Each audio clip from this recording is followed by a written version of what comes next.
Salut les yogis! Aujourd'hui je vous retrouve pour une séance de Yin Yoga. Je prendrai les postures avec vous au départ et ensuite je vous suggérerai de mettre sur pause la vidéo afin que vous puissiez continuer vos postures entre 3 à 5 minutes en fonction de la zone d'ouverture que vous voulez travailler. On va tout de suite commencer par une respiration, la respiration des narines alternées, la respiration Nadi Shodhana. Pour cela, il va falloir s'asseoir de manière confortable en ayant le dos droit. Donc vous pouvez prendre votre bolster, une brique si vous en avez à la maison, ou sinon tout simplement un petit coussin ou un dictionnaire de genre un Robert pour avoir la colonne bien redressée. Enlevez les coussinets des fessiers, laissez dérouler les genoux vers l'avant, pas de douleur au niveau des genoux, donc vous pouvez prendre la posture Easy Cross, la posture en tailleur. On va prendre l'index et le majeur de la main dans laquelle on a l'habitude d'écrire, donc pour moi ça sera la droite. Index et majeur ensemble, situés au niveau du troisième œil. Avec mon pouce de la main droite, je fermerai ma narine droite. Avec l'annulaire de la main droite, je fermerai ma narine gauche en alternant. La main opposée va soutenir mon coude, les épaules sont loin des oreilles. Je vous invite à fermer les yeux pour mieux revenir à votre souffle. On va expirer complètement par la bouche, vider l'air ensemble. On ferme sa narine droite avec le pouce de la main droite. Et on inspire sur 5 temps avec sa narine gauche. Je compte pour vous. 1, 2, 3, 4, 5. Fermez la narine gauche, ouvrez la narine droite, expirez sur 5. 1, 2, 3, 4, 5. Inspirez à droite. 1, 2, 3, 4, 5. Fermez la narine droite, ouvrez la narine gauche, expirez 1, 2, 3, 4, 5. Inspirez gauche. 1, 2, 3, 4, 5. Fermez la gauche, ouvrez la droite. Expirez 1, 2, 3, 4, 5. On inspire droite. 1, 2, 3, 4, 5. On ferme la droite, on ouvre la gauche. On expire 1, 2, 3, 4, 5. Une dernière fois. Inspirez gauche. 1, 2, 3, 4, 5. Fermez la gauche, ouvrez la droite, expirez 1, 2, 3, 4, 5. Inspirez droite. 1, 2, 3, 4, 5. Fermez la droite, ouvrez la gauche, expirez complètement. Videz complètement l'air de la narine gauche. Et vous pourrez relâcher. Si vous souhaitez continuer la respiration d'une narine alternée, allez-y. Ce qui est important, c'est que l'inspiration et votre expiration soient égales. Vous pourrez l'augmenter donc au fur et à mesure de votre pratique. La respiration Nadi Shodhana sert à équilibrer le côté féminin, le côté lunaire et le côté solaire, le côté masculin. Donc on équilibre les deux nadis principaux, nadi canaux-énergétiques. On va tout de suite commencer par la posture du papillon. Donc vous allez pouvoir ôter votre brique, votre bolster si vous êtes assis sur quelque chose.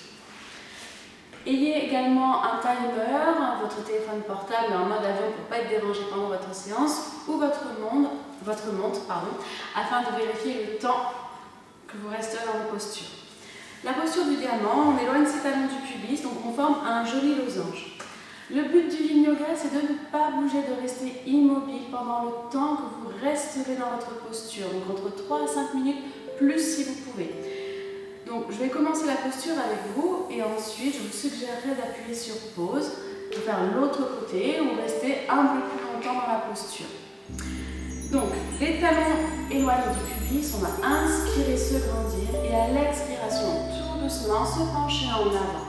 Relâchez les paumes de main face au ciel ou face à la terre, mais sans tirer. Si vous tirez, vous allez engager une contraction musculaire, alors qu'en Yin Yoga, on cherche complètement l'opposé, le relâchement musculaire. Il est impossible de s'étirer lors d'une contraction, comme il est impossible d'inspirer lors d'une expiration. Les coudes légèrement fléchis pour ne pas créer de tension au niveau de l'articulation. Et relâchez le poids du corps complètement en avant. Si les cervicales commencent à peser, vous pouvez prendre une brique, un dictionnaire ou un coussin, un bolster pour soutenir votre tête. La brique soit à l'intérieur des talons, soit posée au niveau des pieds. Adaptez la posture. Pendant la séance, pendant vos pauses, il faudra fermer les yeux si possible pour mieux revenir à votre souffle. Sentez qu'à chaque inspiration, au minimum sur 5 temps, votre ventre va venir se gonfler progressivement. Et au minimum, sur 2 temps, voire plus de temps supplémentaires, le nombril va revenir vers la colonne vertébrale. Pendant la posture du papillon, vous pouvez vous concentrer, visualiser consciemment la zone du bas du dos pour créer le relâchement. Les ischio-jambiers vont également se relâcher, l'arrière de vos cuisses. On va stimuler la prostate, les reins. C'est une posture que je vous recommande de pratiquer. Si vous avez des menstruations douloureuses, on va stimuler également la zone des ovaires. Donc si vous êtes en période de FIV, de fécondation in vitro, je conseille également de prendre cette pause un peu tous les jours, matin et soir, que le matin. Et de relâcher. Relâchez tout le poids du corps en avant.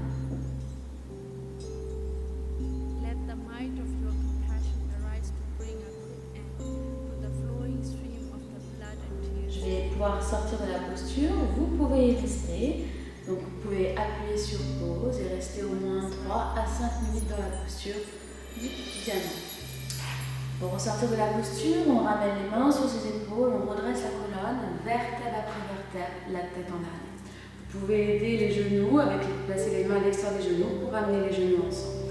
Tendre les jambes et secouer vos jambes pour relâcher. Prochaine posture, la posture du dragon. On va croiser les chevilles, placer ses mains devant et se venir s'allonger face à la longueur de son tapis. Vous pouvez prendre votre bolster à portée de main ou sinon des briques en fonction de l'équipement que vous aurez à la maison. En yin yoga, on commence toujours par la jambe gauche. On va placer le genou gauche en haut de son tapis. Pour l'instant, on garde le genou gauche au-dessus de sa cheville gauche. Le bolster, les briques à portée de main. Pour l'instant, on a les mains, coude, poignet, épaule bien alignés. Et on vient étirer sa jambe droite en arrière. On peut rester déjà là et c'est très bien. Si l'étirement est déjà assez intense au niveau de votre psoas droit. Les épaules sont dans les oreilles, je peux relâcher ma tête vers le sol. Si on peut aller plus loin, on peut poser peut-être ses avant-bras au sol. Ou bien prendre une brique, un dictionnaire, un coussin, un bolster pour soutenir ses avant-bras.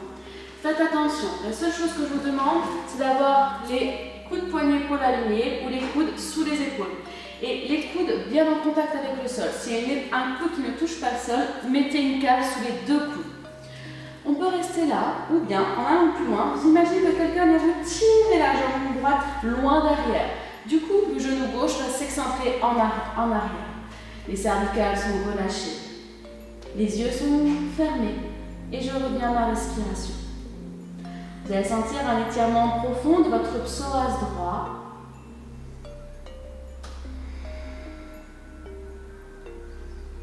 Extension de hanche. Probablement aussi ischio-jambier gauche. Veillez à l'ancrage de votre gros orteil du pied avant. Et trouvez votre posture pour rester immobile entre 3 à 5 minutes, sans bouger, juste en respirant. Bien évidemment, il ne faut pas aller trop loin. En yoga, on ne va jamais en zone rouge. Donc si vous sentez une douleur au niveau de l'articulation, revenez en avant. Allez moins loin dans la posture. Vous seul connaissez votre corps, donc écoutez-vous.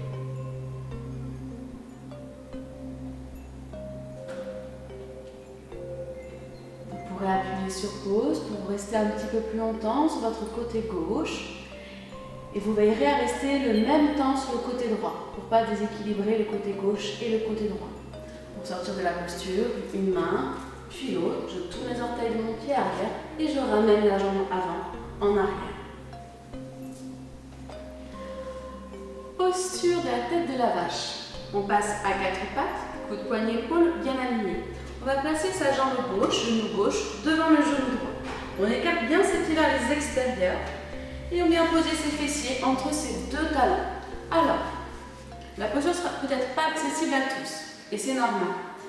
Si les 2 fessiers ne touchent pas le sol, notamment pour ce côté-là, le fessier gauche, vous allez prendre une cale, une brique, un coussin, et poser les 2 fessiers sur votre brique, ce qui permet d'avoir les hanches au même niveau. Attention de ne pas vriller au niveau du bassin.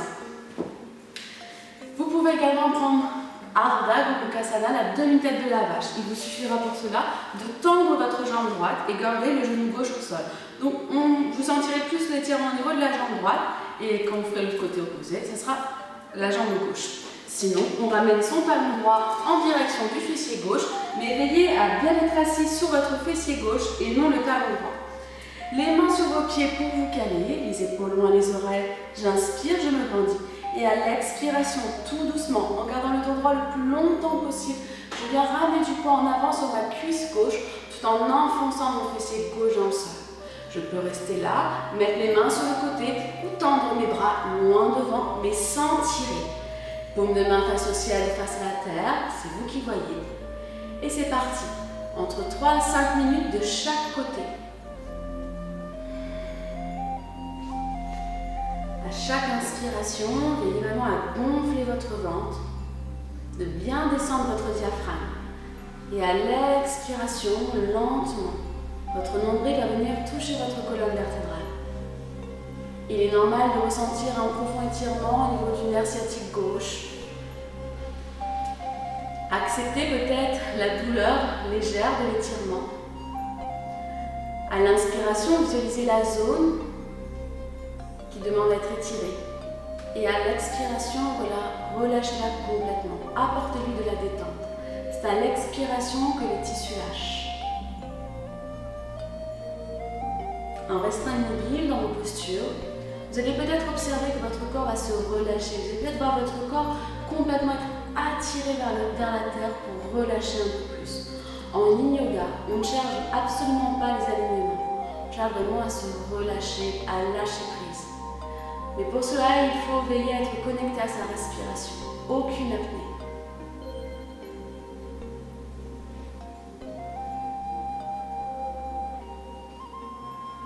Vous allez pouvoir appuyer sur pause et faire la même chose de l'autre côté. Pour sortir de la posture, tout doucement, ramenez les mains sous vos épaules, déroulez la colonne vertèbre après vertèbre, la tête en dernier. Vous pouvez décroiser une jambe puis l'autre, secouez vos jambes. Pour faire la même chose de l'autre côté, vous repasserez à quatre pattes. Et cette fois-ci, ce sera la jambe droite, genou droit par-dessus genou gauche. On écarte bien ses talons et on vient poser les deux fessiers à plat au sol. Il se peut que vous ayez un côté un peu plus souple que l'autre. Donc, c'est pas grave si d'un côté il y avait besoin d'une cale et de l'autre non, ou inversement. Les genoux bien superposés, rappelez-vous que visuellement ça n'a aucune importance où vous en êtes. Ce qui compte, c'est ce que vous ressentez. Enfoncez bien le fessier droit dans le sol, les épaules sont dans les oreilles. J'inspire, je me grandis. Et à l'expiration, lentement, j'allonge ma colonne vers le ciel, comme si j'étirais mon sternum. Et je peux tendre mes bras en avant, peut-être poser mes avant-bras dans le sol, mais tout en enfonçant son fessier droit. Restez sur le côté droit le même temps, vous êtes resté sur votre côté gauche. Pour ressortir de la posture, les mains sur les épaules et je déroule. Vous pouvez décroiser les jambes, secouer. Et notre dernière posture sera une posture allongée sur le dos. Pour cela, hop, on enlève tout ce qu'il y a sur son tapis.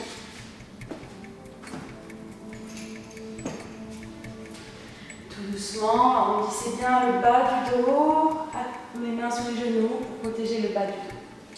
On va plier un genou puis l'autre, tendre ses bras à 90 degrés si possible, abaisser ses omoplates. On va lever un genou puis l'autre. On serre les jambes en même temps.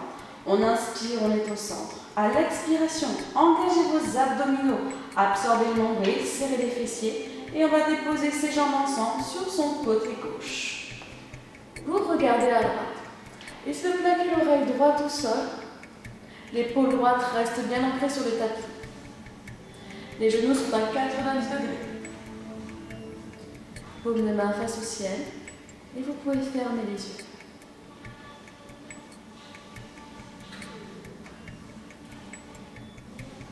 Toute les torsions sert à masser nos organes abdominaux, éliminer les toxines. Elles aident également à la digestion. Si votre épaule droite est bien ancrée sur le tapis, vous allez tirer tout le dos, du bas du dos, milieu, haut du dos, ainsi que votre épaule droite. Vous avez trop de tension au niveau de l'épaule, mettez une brique sous l'épaule ou un petit coussin. Si les genoux du côté gauche ne touchent pas le sol, mettez un support sur le genou, une canne. Pour étirer un peu plus le nerf sciatique, vous pouvez légèrement monter les genoux vers le ciel, donc vers votre tête. Et relâchez. Veillez à ne contracter aucune partie de votre corps.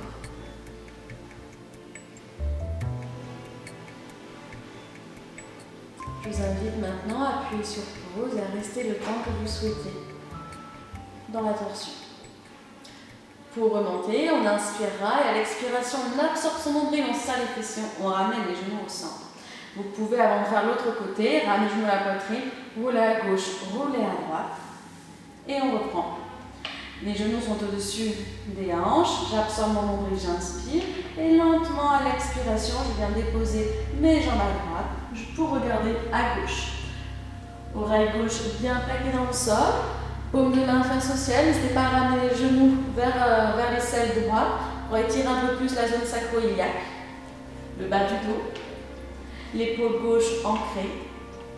N'hésitez pas à mettre une brique également sous le genou droit ou le bolster si besoin. Vous pouvez appuyer sur pause et rester le temps que vous souhaitez. Pour remonter, même chose que tout à l'heure, on inspire, à l'expiration on absorbe son nombril, on serre les fessiers, on ramène les genoux au centre. Avant de prendre votre Savasana, ramenez les genoux à la poitrine et roulez à gauche, à droite. Bébé heureux également, on fléchit ses genoux, attrape ses pieds par la voûte interne. Les pieds sont en flexion, les orteils ramenés vers le sol. Sans décoller les fessiers, je roule à gauche, à droite et je peux tirer sur un pied, puis l'autre.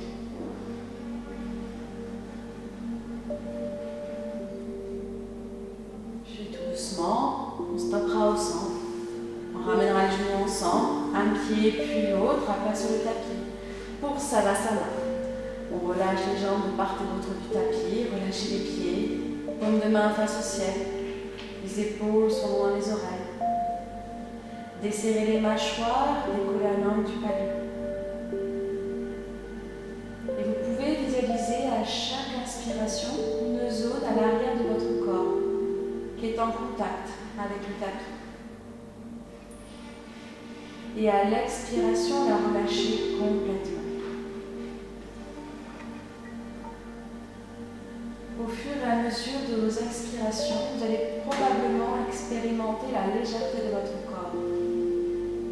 Vivez, ressentez pleinement la légèreté de votre corps comme une feuille de papier qui serait en train de voler.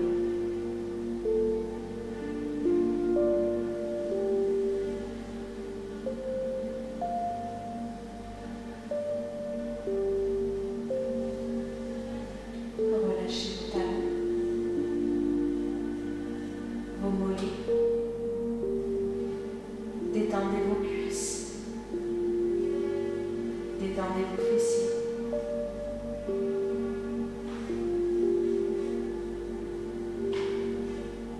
Relâchez vos épaules, apportez de la détente dans chaque doigt des mains. Détendez vos paumes de main, vos poignets, vos avant-bras. Relâchez les coudes dans le sol, vos triceps dans le sol.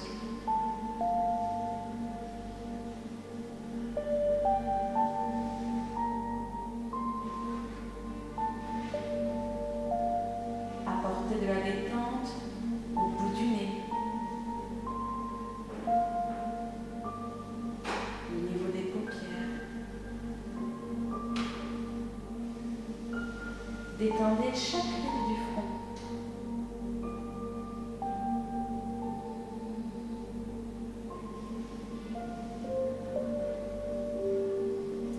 Vos tempes sont relâchées.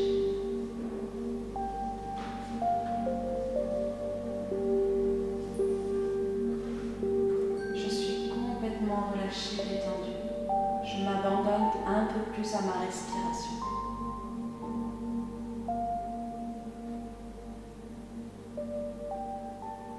Vous pouvez peut-être prendre note de l'état de votre respiration par rapport au début de votre séance.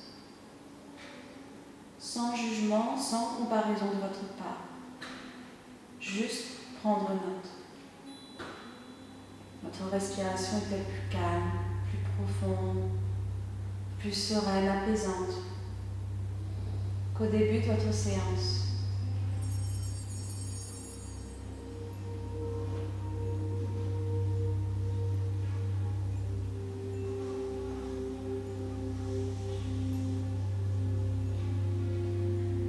Doucement, vous pouvez commencer à remuer vos orteils, vos chevilles, vos doigts, vos poignets. Retrouvez un peu de mobilité dans votre savasana. On pourra entrelacer ses 10 doigts, se grandir, tailler peut-être. On ramènera un genou à la poitrine, puis l'autre. Massez votre dos si besoin. Puis on glissera sur son côté gauche, on utilisera son avant-bras gauche comme un oreiller, toujours en gardant les yeux fermés. Et avec la paume de la main droite, on poussera dans le sol pour revenir en assise. Prenez l'assise de votre choix. Relâchez les genoux vers le sol. Anjali Mudra pour le Namasté. Et pousse en contact avec votre sternum. Relâchez les coudes. Étirez la colonne vers le ciel et retrouvez la verticalité de votre axe. En visualisant vos ischions, sacrum, lombaire, vertèbres thoraciques, cervicales et le sommet de votre crâne. Vous pouvez incliner le regard, les yeux fermés vers le bout de vos doigts et remerciez-vous de votre pratique. Soyez reconnaissant vers vous-même de vous être accordé ce moment de pause, d'être revenu à la respiration, d'avoir ramené le mental à la respiration, le corps à la respiration, donc l'esprit au corps. Namaste.